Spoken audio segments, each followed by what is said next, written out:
we have for you our last performer of the evening coming up. But we still want you all to stay tuned afterwards for our closing remarks. And we're going to bring to you to the virtual stage Jay Morris, native of Athens, Georgia. First began reading poetry with the Athens Word of Mouth Open Mic Series in 2010. While in Athens, he was also involved in the poetry community through Spoken Word UGA, Fireside Chat Collective, and the Rabbit Box Storytelling Group. In 2014, he co-founded and emceed the Poetry Open Mic Series at the Go Bar in Athens until moving to Atlanta in 2016, where he is currently based. He has since joined the Poets for Peace and toured with them throughout the Southeast in 2017. Currently, he has been working with the Poets for Peace to assist in coordinating donations for mutual aid funds and BIPOC organizations to address the COVID-19 pandemic and uprisings against police brutality. He has one self-published chapbook titled Black Teenager. His second chapbook, Reverse Bastard, is forthcoming with the tentative release date for fall 2020. And with this dynamic host and performer, Jay Morris, the Match. Jay. All right. Thank you so much, everyone. So instead of doing an intro for all the poems, I'm just going to give like a quick overview. So like all of these, like many of the poems here, focus on the spectrum of Black reality and the Black experience, with some about how it feels to be Black during a pandemic. And then others, one of them was actually written during the Poets for Peace tour, when I was actually riding in a car with Marshall and another Poet for Peace, Sam. So I hope you enjoy these. I'm very excited, and thank you once again. I am gonna plug the zine. We still have copies of Volume 1 that are available physically and digitally, and then we also have Volume 2, Poems for Resilience, that is available for pre-order. So I'll go ahead and give you what we're here for. This first poem is called Black Boy Wears a Mask During a Pandemic. Standing still, social and distant, any soft touch is filled with suspicion, but this is what I know. Affection tinged with bitter hate, you would freeze if you saw me, disrobed, a wisp in your forgotten history. Tragic, the practiced ice of my breath. Considered viral at all times, the shifting of my skin from suburb to suburb, Black contorts to green lawn and red wine.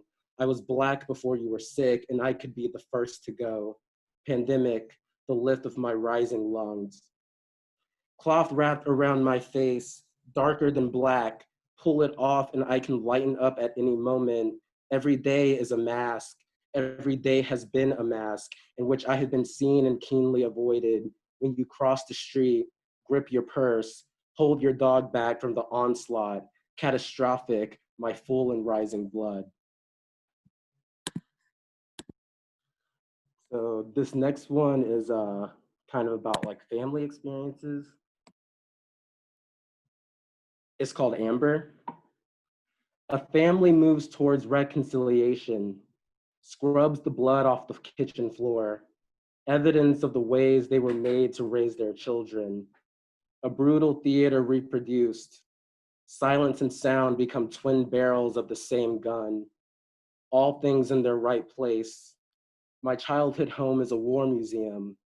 See how all my subterfuge is laid bare at my feet. The boy hidden, a spy in his own home, these signs I learned to interpret to protect him. My grandmother's church hat, a threat. My grandfather's blood pressure, a premonition. My sister's bratty ways, a nuisance. My mother's entire life, a warning. My father's absence, a void. My own body, a reaction. I've been queer in a way that's failed me. I've been terrified of my own family. A family moves towards reconciliation, scrubs the blood off the kitchen floor, evidence of the ways they were made to raise their children. A brutal theater reproduced. Silence and sound become twin barrels of the same gun. All things in their right place. My childhood home is a war museum. See how all my subterfuge is laid bare at my feet. And yet every card they bought me kept, every birthday and graduation remembered, celebrated in memories amber, that fragrant resin resonating through time. These small pleasant reminders, pulling me back, from margin to center. So this next one is called Mandela Effect, the one I wrote when on the tour with Marshall and Sam. Three poets are riding in a clown car. We speak in alternating tones. Our voices swimming in the amniotic flow of the moonlit highway. Topics range from punk to poetry to astrology to the Mandela effect, a collective misremembering of details that conjures up alternate memories. In certain spaces between worlds, you can glimpse the birth of these adjacent truths. The highway at 3 a.m. is one of these interstitial gaps in reality. Behind us, a siren calls and our world flashes into a kaleidoscope of sapphire light.